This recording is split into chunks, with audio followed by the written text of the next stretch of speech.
My name is Claire Mitchell, and at my mother's birthday dinner, my family told me in front of a stranger that I was nothing. It was during dessert. Marcus, my brother, was trying to impress his new girlfriend and decided to use me as entertainment. But it was my father who delivered the final blow. The words echoed in my head like a slap. But when the phone rang at 8:47 that night and my father's boss asked to speak to Mrs. Mitchell, no one was prepared to find out who I really was. I'm Claire Mitchell, 28, and I've always been the different kid in my family. Not in the romantic sense you see in movies, where being different is interesting or admirable. In my case, being different meant being seen as problematic. I grew up in a house where things had their natural place. Marcus, my older brother, had the gift of gab and the gift of gab to sell anything. Jake had been fixing engines since he was 12, and his hands always smelled of oil and skill. Me? I read books. When other teenagers were discovering parties or first jobs, I was in the Cedar Falls City Library, dreaming of glass offices, big meetings, projects that would change things. My mother said I was living on the moon. My father would shake his head and mutter something about dreams that don't pay the bills. They weren't mean, they were practical. A hardworking family from Iowa, where a person's worth was measured by the sweat on their brow and the dollars at the end of the month. I had chosen a path they couldn't see, and that made me, in their eyes, someone who thought I was better than everyone else. Maybe I really did find myself. Our Or house was on maybe Elm I just Street, wanted a more. quiet street where everyone had known each other for decades. Neighbors who shared tools, children who played on the sidewalk late into the night, the sound of lawnmowers on Saturdays. It was the kind of place where people took pride in knowing their place in the world. My father, Robert Mitchell, has worked at Midwest Logistics for 15 years. He was a shift supervisor, responsible, punctual, the kind of man who woke up at 5 in the morning without complaining and considered it a virtue. To him, work was tangible. Boxes moved, trucks loaded, goals met. My mother, Linda, made our home our universe. Lunches were always ready, clothes were always washed, bills were always organized. She had this ability to make our lower middle class life seem abundant. Even when money was tight, the table was set, the food was good, and the family was together. Marcus has always been the social whiz in his family. At 32, he sells cars at the local dealership, and he's good at it. He has the kind of charisma that makes people buy things they don't need and then leave thanking him. Jake, the middle one, is a mechanic, and a respected one at that. People line up to have their cars fixed because Jake knows about engines. And then there was me, the youngest, who instead of learning something useful, decided to study business administration. The jokes started early. When I was 16 and talking about wanting to work for a big company, Marcus would laugh. Claire wants to be an executive. She'll boss everyone around from her office. The family would laugh along as if it were some adorable childhood fantasy. When I graduated from state college, the first in my family to earn a degree, I expected some kind of recognition. Instead, I heard, "Now you're going to see what real life is like, daughter." As if the 4 years of studying, internships, and sleepless nights My first were just job a was as an rehearsal for the administrative real thing. assistant at an accounting firm. The pay was modest, the work was genuine, but to my family, it was just sitting around all day. When I tried to explain the reports I was putting together, the clients I was serving, the systems I was learning to use, their eyes would glaze over with polite boredom. "That's great, honey," my mother would say as she washed the dishes. "Just remember that real work is different." Jake was more direct. "You don't produce anything, Claire. You just push paper around." I tried to argue, to explain that companies needed organization, planning, strategy. But for them, that was just talk from someone who had never got their hands dirty. I learned to keep quiet during these conversations. It was easier than trying to translate my world into a language they could understand. Sundays were the worst. Family dinner was a sacred tradition in the Mitchell household. Marcus would come in with stories of spectacular sales, impressive numbers, commissions that make my father's eyes shine with pride. "That's my boy," he would say, clapping his son on the shoulder. Jake would tell me about the complex engines he'd fixed, the satisfied customers, the solid reputation he'd built in town. "Honest work," my mother would say, serving another slice of pie. When it was my turn to talk about the week, interest would visibly wane. If I mentioned a major project I'd overseen, someone would change the subject. If I talked about a satisfied client, I'd get a distracted, "That's great." If I shared a small promotion or recognition, the response would be polite silence followed by, "Anyone want more coffee?" It wasn't malice, it was simply disinterest, as if my professional life took place in a parallel dimension, irrelevant to the real world Questions they about their inhabit. work, to show genuine interest in my siblings' achievements. I learned to be the audience, not the protagonist. It was more comfortable for everyone that way. 6 months ago, my life changed in ways that still surprise me. David Chen, a senior manager at Sterling and Associates, offered me a position I never knew existed: regional manager of corporate consulting. Sterling and Associates provides consulting services to mid-sized and large companies throughout the Midwest. My work involves analyzing operations, identifying inefficiencies, proposing solutions, and overseeing implementation. It's complex, it's strategic, and it impacts millions of dollars in annual operations. When I got the promotion, I called home ecstatic. "Mom, I made it! I'm a regional manager." "That's wonderful, dear. What exactly does that mean?" I tried to explain. I talked about responsibilities, about the trust they had placed in me, about how it was a rare position for someone my age. She listened patiently and then said, "I'm glad you're happy, Claire. Your father will be home soon. I'll tell him." When I told him in person the following Sunday, the reaction was similar. Polite congratulations, warm smiles, and then Marcus took over the conversation by talking about a $30,000 sale he had closed that week. I didn't understand. I didn't expect parades or celebrations, but I expected interest, curiosity, some recognition that this was significant. Instead, I continued to be just Claire, who works with papers. David Chen was the first person to really see me. A 45-year-old Korean American with a solid career and a perspective that opened my eyes to possibilities I didn't even know existed. He was the one who suggested my promotion, the one who advocated my candidacy to the board. "David," he told me the day he offered the position, "you have something that many seasoned executives don't have: the ability to see entire systems and understand how people fit into them." It was the first time anyone had described my work as valuable, specialized. In my family, I was seen as someone who shied away from hard work. To David, I was someone who understood complexities that others couldn't.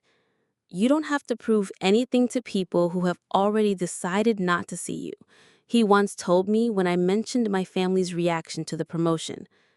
"Prove it to the people who matter, including yourself."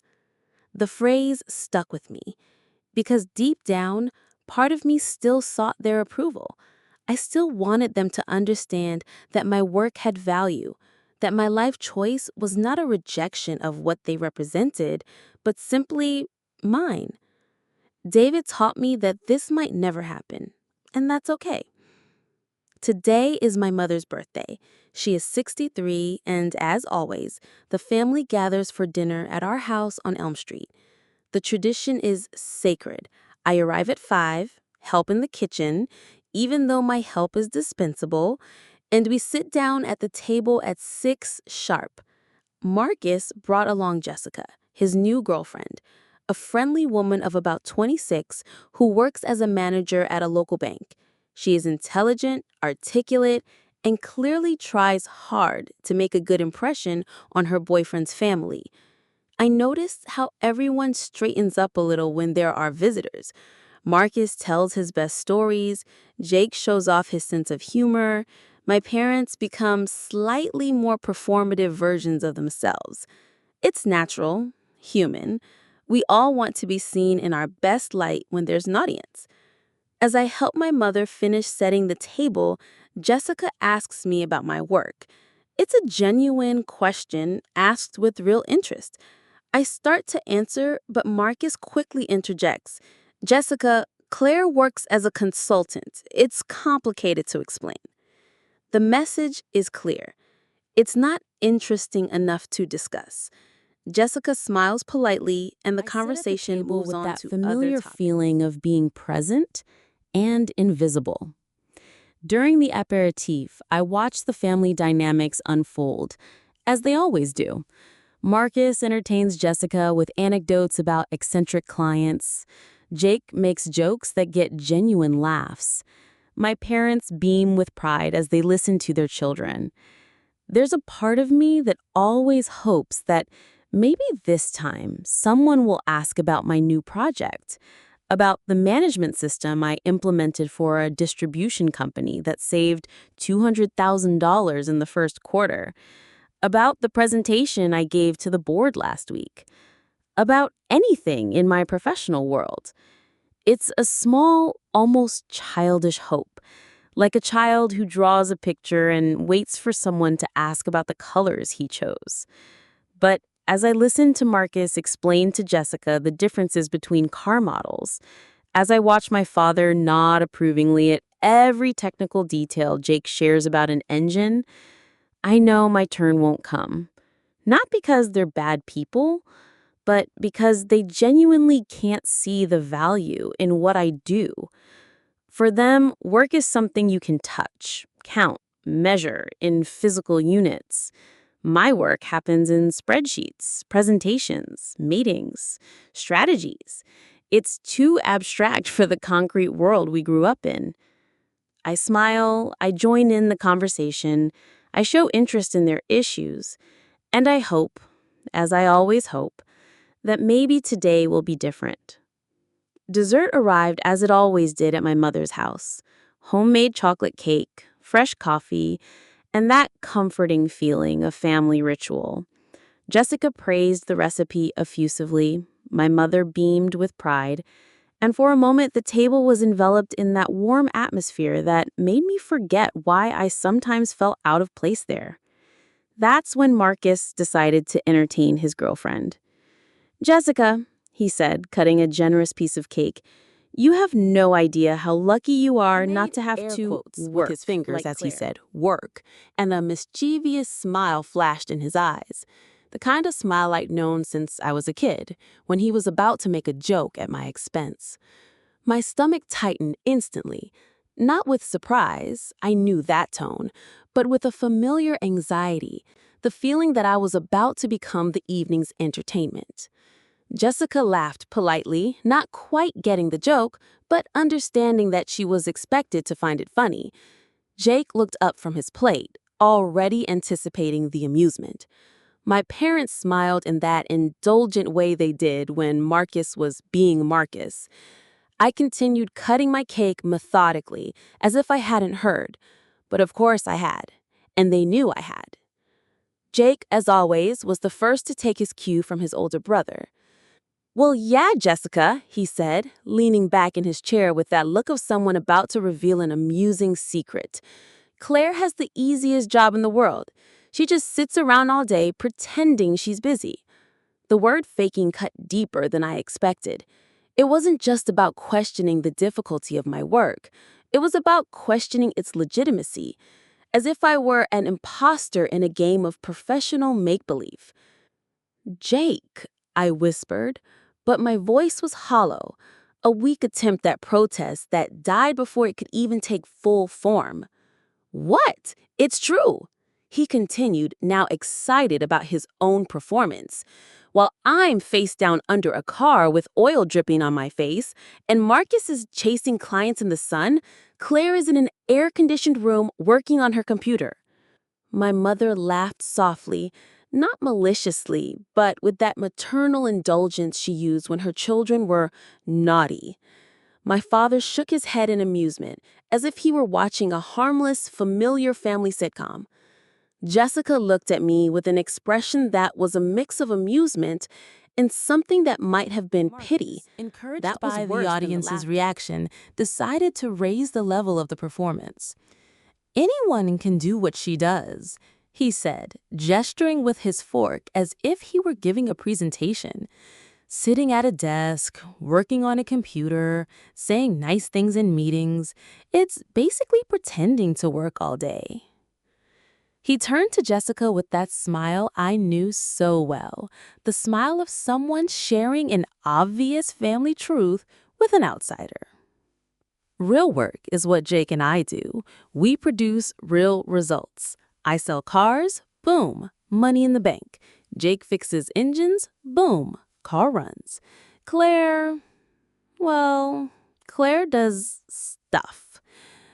The word things floated in the air like a soap bubble, insubstantial, empty, ready to burst at the slightest touch. Jessica laughed, but I could tell it was becoming more forced. She was beginning to realize this wasn't just innocent sisterly banter. There was a subtle cruelty there, an established pattern of belittling.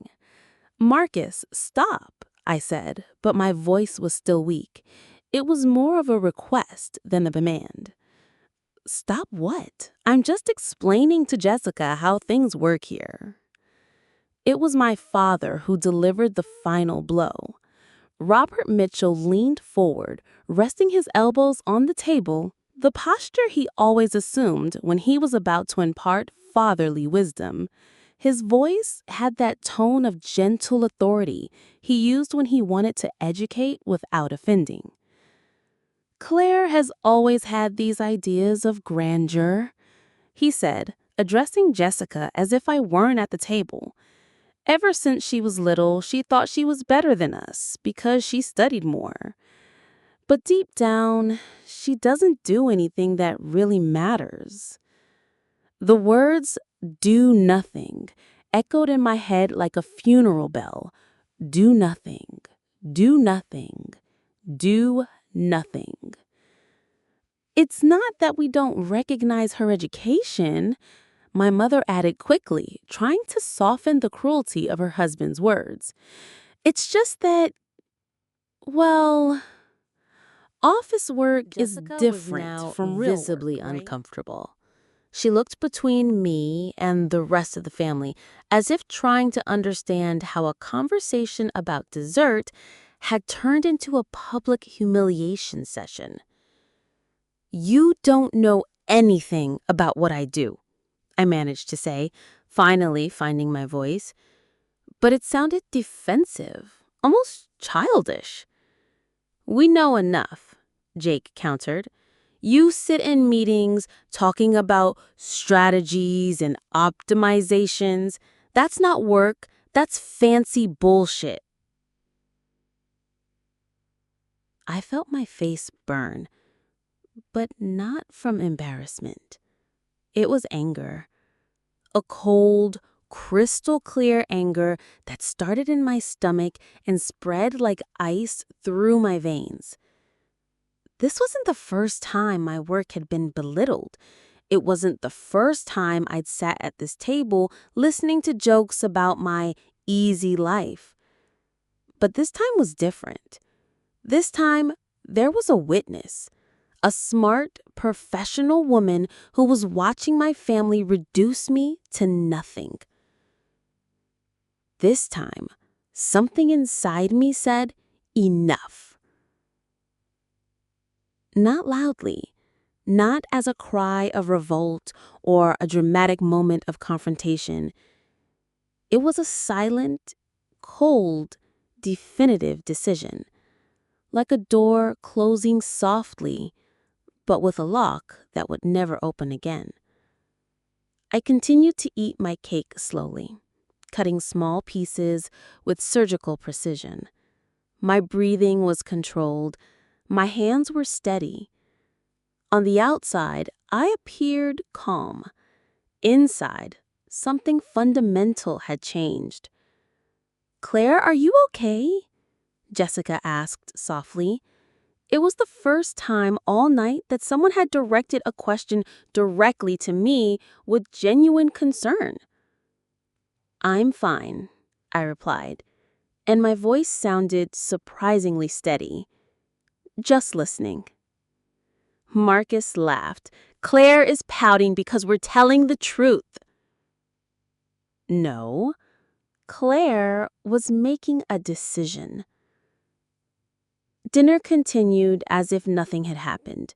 The conversation moved on to other topics: Jake's plans for the weekend, a promotion Marcus was trying to secure, my mother's spring garden preparation. I smiled at the appropriate moments. I asked the polite questions, but a part of me had completely disconnected from the table.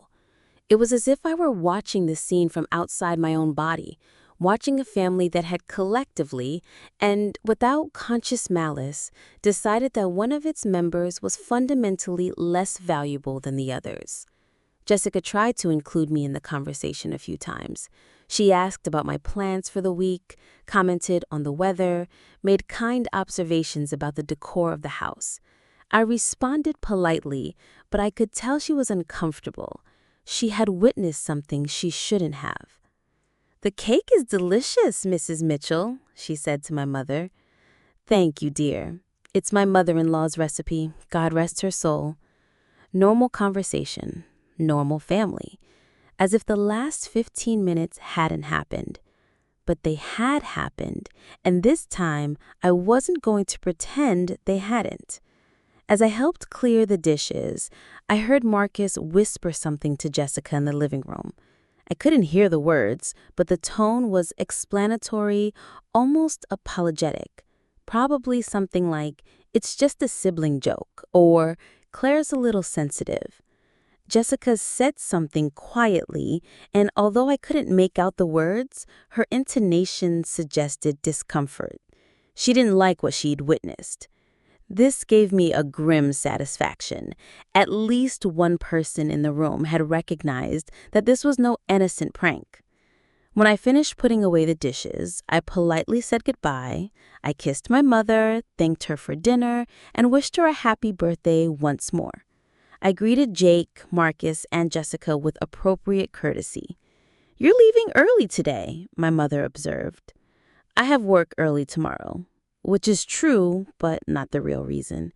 The real reason was that I couldn't stay in that room any longer, breathing that air, pretending that everything was okay. But my mind was noisy, full of answers I should have given, arguments I should have made, ways I could have defended myself. But deep down, I knew that no answer would have helped. They didn't want to be convinced. They wanted to be right. And for the first time in my life, I decided it wasn't my responsibility to make people respect me. If they thought I was nothing, they were going to find out exactly who I was. I arrived home at 8:30 that night with a clarity of mind that surprised me. You weren't crying. You weren't devastated. You were resolved, as if a complex equation had finally found its solution. I changed my clothes, made some tea, and sat down in my small living room. The apartment was modest but organized and mine. Every piece of furniture had been chosen by me. Every decoration reflected my taste. Here, I didn't have to translate who I was to anyone. At exactly 8:47 a.m., my parents' phone rang. I knew why I was waiting. Mr. Thompson, the chief supervisor at Midwest Logistics, had called me 2 hours earlier while I was still driving home. He urgently needed to speak with me about the distribution center expansion project, a contract my company managed that was entering a critical phase. "Clear, Sorry to call out of hours, but we have a situation. The system we implemented last week is showing an inconsistency in inventory reports. I need your authorization to proceed with the correction tomorrow morning before it impacts operations. It was a serious but routine situation. I had anticipated this possibility and had the solution ready. But when Mr. Thompson mentioned that he would try to reach me later, I suggested, do you happen to have Robert Mitchell's home number? He's one of the supervisors at your company. I'll be at his family's house until 9 o'clock. My father had spent the entire evening explaining how irrelevant my work was. And now his boss needed my authorization to solve a problem that would directly affect his department. From my apartment, I imagined the scene unfolding on Elm Street. My dad was probably in the living room, still discussing dinner with my mom. Marcus and Jessica might be saying goodbye at the door. Jake might be helping with the dishes, or just relaxing on the couch watching TV. The atmosphere would be one of post-dinner satisfaction, that sense of accomplishment my family always had after successful Sundays. The house would smell of coffee and cake, with traces of conversation and laughter echoing through the rooms. When the phone rang, shattering this domestic peace, it probably caused only mild irritation. A work call on a Sunday night? Who would be inconsiderate enough?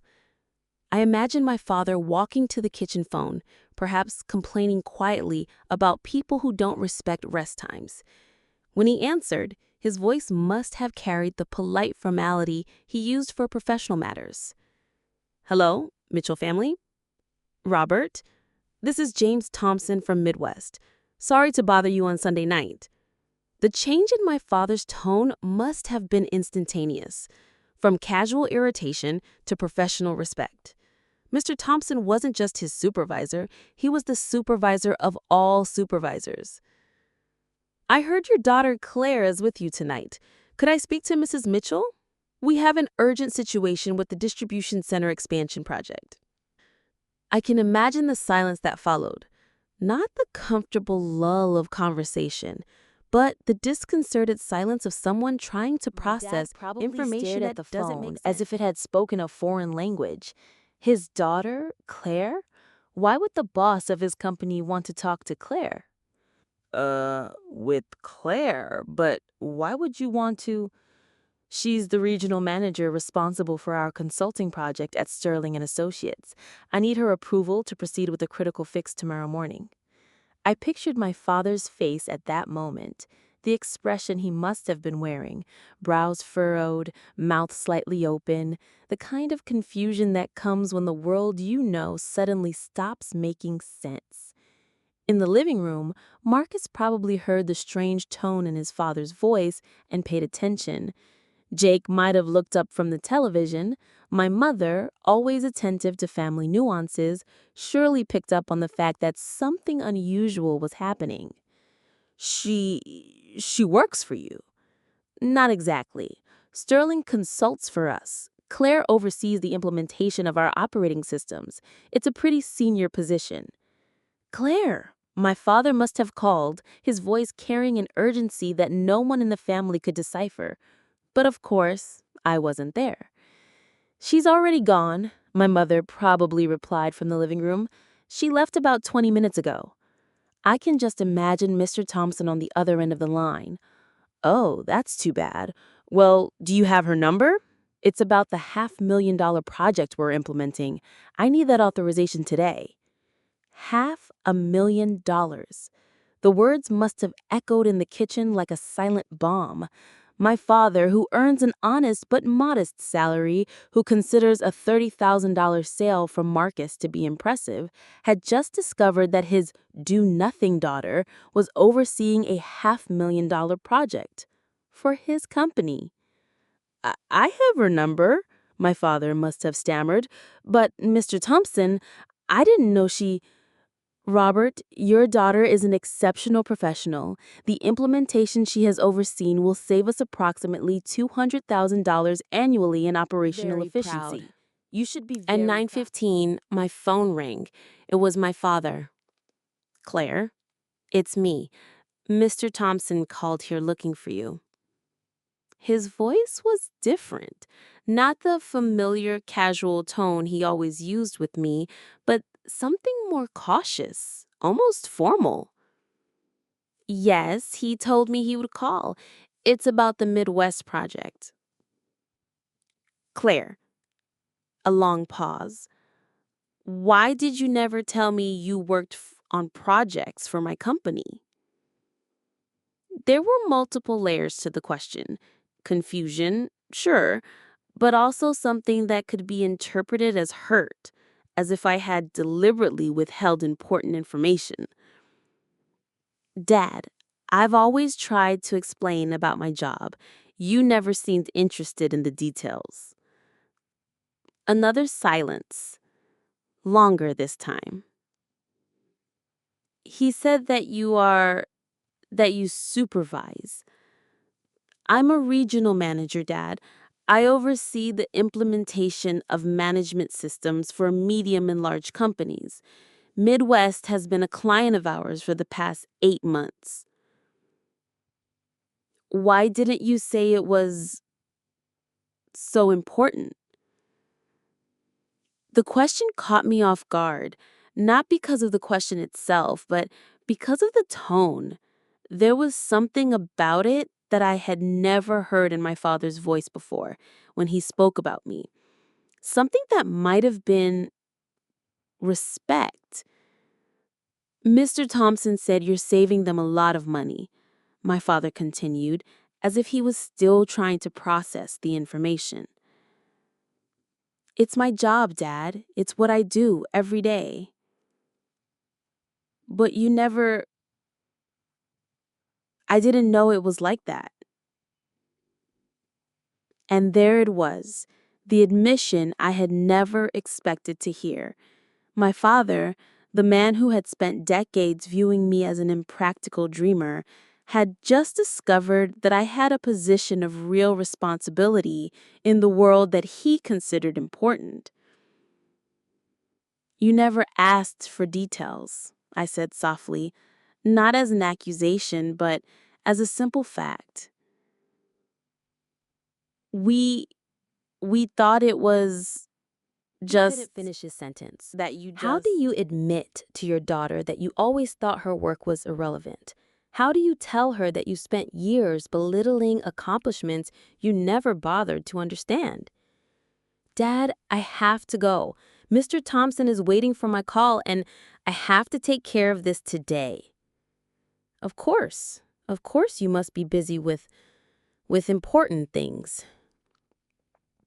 Important things. Not paperwork or office jokes. Important things. After I hung up, I sat on my couch for a long moment, processing the conversation. I didn't feel triumph. I didn't feel revenge. I felt relief, like a pressure I'd been carrying around for years had finally been released.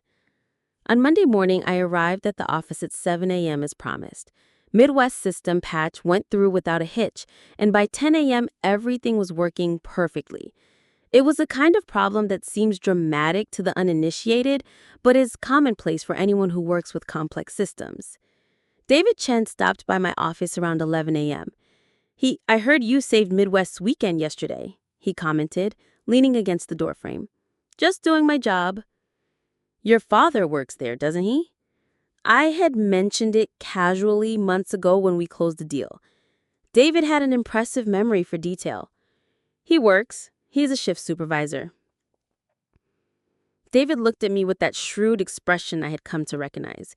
He didn't need me to explain family dynamics to understand that there was something significant about the fact that I had solved a problem for my father's company. I bet it was an interesting surprise for him to find out what kind of work you really do. You could say that. And how do you feel about that? It was a simple question, but it made me stop. How did I feel? Satisfied? Vindicated? Sad? I feel like I can finally stop trying to translate my life into a language they understand. David smiled. I replied after That's a one of the moment. most mature answers I've ever heard about family. The changes at home were subtle but undeniable. The following Sunday, when I arrived for our weekly dinner, my father greeted me differently. There was no dramatic transformation. He was still the same person, with the same values and outlook. But there was a new quality in the way he looked at me, something that could be described as consideration. During dinner, when Marcus began to tell me about a particularly good sale, my father interrupted him to ask, "Claire, how's the Midwest project going?" It was the first time in years that he had directed a work question specifically to me during a family dinner. "It's going well. We implemented a new phase last week that should increase the efficiency of the inventory department by about 15%. "That's great," he said, and I could tell he was really listening. "Mr. Thompson said you're doing an excellent job." Marcus and Jake were quiet during this exchange, not hostile, but adjusting, as if they were recalibrating their understanding of who I was in the context of the family. My mother, ever the mediator, smiled proudly. Our Claire was always smart. It was a small but meaningful comment. Wild Claire, an expression of affectionate ownership I hadn't heard in years. The weeks that followed brought small changes that built up into something bigger. Marcus stopped making jokes about my work. He didn't apologize. That would have required admitting that the jokes were cruel in the first place, but he simply stopped. When friends or acquaintances asked about his family, he began mentioning that his sister works on important business projects. Jake, always the most outspoken of the family, came closest to recognizing the change. Over dinner, he said, "You know, Claire, I never really understood what you did. I thought it was just, I don't know, paperwork. And now? Now I know I still don't understand," he laughed. It was the closest "But I thing to understand an that it's apology I important." would get from him, and it was enough. My mom started asking genuine questions about my work. Not the polite, distracted questions she had before, but genuine curiosity about what I did, how projects worked, what kind of companies I served. "It must be a hard job," she once commented. "All those responsibilities." "It is," I agreed, "but it's what I choose to do." "And you're good at it." It wasn't a question. It was a statement of recognition. Months later, my father called me in the middle of a Wednesday. "Claire, it's me. Are you busy?" "Never too busy for you, Dad. What happened?"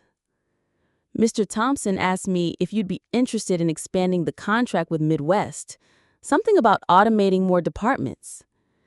There was pride in his voice, subtle but unmistakable. His boss had mentioned my daughter in glowing terms, and he wanted to tell me. "It is possible. We have the capacity to expand the project." "He said you were exactly the kind of professional they needed for the future of the company." A break. "I didn't know, Claire. I didn't know you were so respected." "Okay. No, let me tell you. I spent years thinking you were wasting your time with these office ideas. I thought real work was just what me and the boys do. But you're doing things I can't even really understand." It was the most honest conversation we had had about my career in my entire adult life. "I just wanted you to see that my work had value," I admitted. "It does, and I'm sorry it took me so long to realize it." My relationship with my family didn't transform into something perfect overnight. We are still fundamentally different people with values and perspectives that don't always align. But something essential has Not the condescending changed. respect that is offered to soothe hurt feelings, but the genuine respect that comes from recognition of competence and worth. Today, when I go to Sunday dinners, I don't go with the naive hope that maybe this time they will show interest in my work. I go because I choose to be with my family, knowing that I am seen and valued as I am. Marcus and Jessica got married last fall. During his wedding speech, he mentioned his entire family, including my sister Claire, who manages major projects and has always been the smartest of the three of us. Jake recently asked me for advice on opening his own repair shop. You know business, he said. I need someone who knows how to run these things. My mother now refers to my work with other people as Claire's career in business consulting, a description that shows she's taken the time to understand what I do. And my dad sometimes calls me just to share comments Mr. Thompson makes about my work, like, you've finally found a way to be proud of me that makes sense in your world. Today, I have a balanced relationship with my family. I love them all, but I no longer depend on their approval to feel valuable. I have learned that some people can only respect what they understand, and some only understand what directly affects their reality. Don't hold a grudge against this limitation. It's simply a human characteristic, like eye color, or a preference for coffee or tea.